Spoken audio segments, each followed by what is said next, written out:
There are lots of things in space that can kill you. Black holes, supernovae, asteroids, to name just 3. And there are lots of reasons why being an astronaut ranks as one of the most dangerous career choices possible. But in amongst all the more obvious threats, we occasionally hear of something a little less expected. This is Unveiled, and today we're uncovering the extraordinary story of when an astronaut nearly drowned in space. Are you a fiend for facts? Are you constantly curious? Then why not subscribe to Unveiled for more clips like this one and ring the bell for more fascinating content? Can you imagine what it must be like to be an astronaut participating in a spacewalk?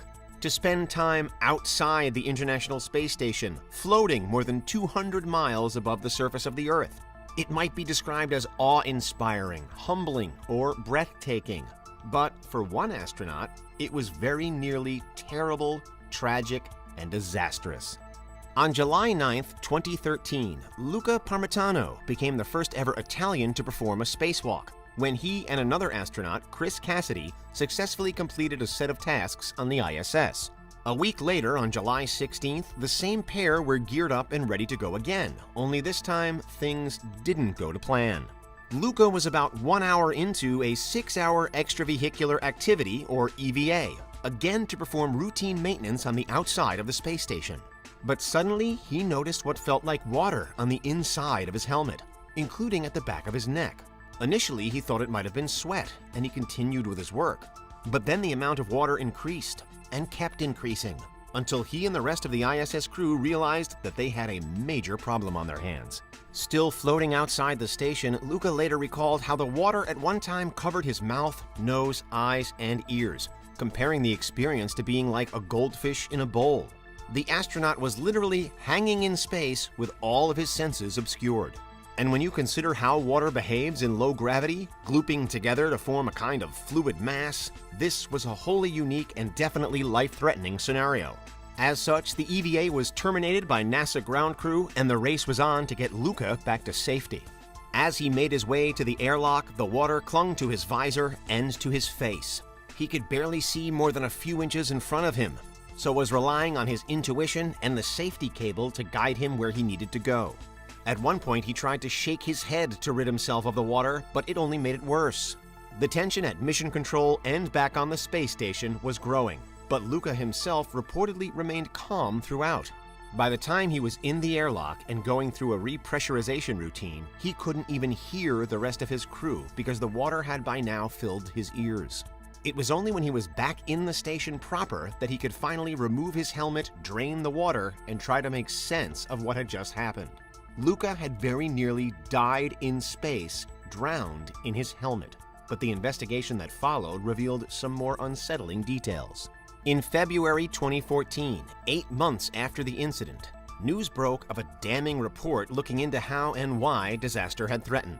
Conducted by the Mishap Investigation Board, it found that at least 1.5 liters of water had entered Luca's helmet during his ordeal. But it also discovered that a similar malfunction had taken place on a spacewalk shortly beforehand. On Luca's first spacewalk, the one he had participated in a week prior to the one that went wrong. A smaller leak had been noted toward the end of that mission, but NASA had failed to recognize the significance of it, and the ISS pressed on with its plans unaltered. With this in mind, as bizarre as a helmet filling up with water may seem, it seemingly wasn't quite so unheard of within NASA itself. In fairness, following Luca's near drowning, the spacesuits used were then put through a much more intensive review. There were now 2 reports of a similar fault, and the need to address that fault was met, with it eventually found that a blockage in a filter had caused excess water to spill out. Even so, headlines around the world made grim reading for NASA, with some reports claiming the agency could have avoided placing Luca into danger had it acted earlier. Fortunately, of course, the story has a happy ending. Luca survived and was mostly unfazed by the experience. He wasn't physically hurt and his career was in no way affected. Today, he has amassed more than a year spent in space, split across multiple ISS missions. And he's passed many more hours conducting far more routine EVAs. What's more, in July 2015, 2 years after almost drowning on the ISS, he was chosen to lead an underwater training mission by NASA, held off the coast of Florida. The mission involved a team staying in an underwater habitat for 2 weeks to test equipment planned for use on future spacewalks. Clearly, even a helmet full of water couldn't deter Luca from heading beneath the waves for the benefit of space travel. But still, it's frightening to think just how close he could have been to losing his life. Had the mission not been aborted when it was, had the water continued to trickle in, then Luca may not have made it back. For some, his story shared some similarities with that of another astronaut almost 50 years beforehand. The Soviet cosmonaut Alexei Leonov goes down in history as the first person ever to conduct a spacewalk, when he stepped outside the Voskhod 2 spacecraft in 1965. In all, he was outside for just over 12 minutes, scoring another milestone for the Soviet space program in the space race against NASA across the 1950s and 60s.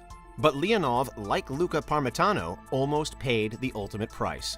By the time he came to re-enter the craft, Leonov's suit had malfunctioned and inflated to the point where the astronaut himself had to bleed pressure out of it, or else he wouldn't have been able to fit back inside.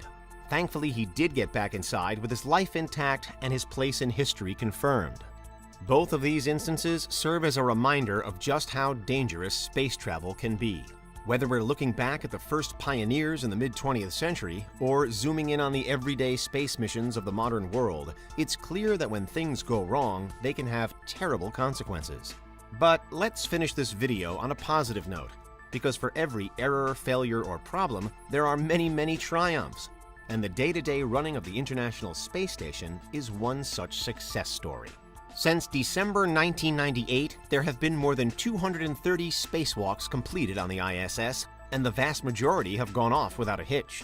The year 2007 stands as the busiest on record so far, with 23 walks taking place across just 12 months. In 2013, the year of Luca's near miss, a further 10 spacewalks were conducted with relative ease, including one Russian walk wherein the Olympic torch was carried by Russian cosmonauts as part of the build-up to the Sochi Winter Games in 2014. Coincidentally, since Leonov's time, the number of individual astronauts to have carried out a spacewalk on any mission is also just over 230, with people from nations all over the world having achieved this spectacular feat. But really, these numbers are only set to grow. In today's world, humankind is at the stage when a spacewalk no longer captures global attention as standard, unless something threatens to go wrong, as it did with Luca's. These incredible moments are now an expected part of science and technology. While billions of us move around on Earth's surface going about our daily lives, a select few are up there, tethered to a modular lab, watching the continents race by beneath them. They're fixing vents, installing systems, and running updates. It's just that they're doing it all whilst floating in the vacuum of space. It's a privileged view, sure, but it's one that requires immense bravery to enjoy. Do you think you could do it? Do you think you could leave the safety of your vehicle and go outside? Because for now, that's the story of when an astronaut nearly drowned in space.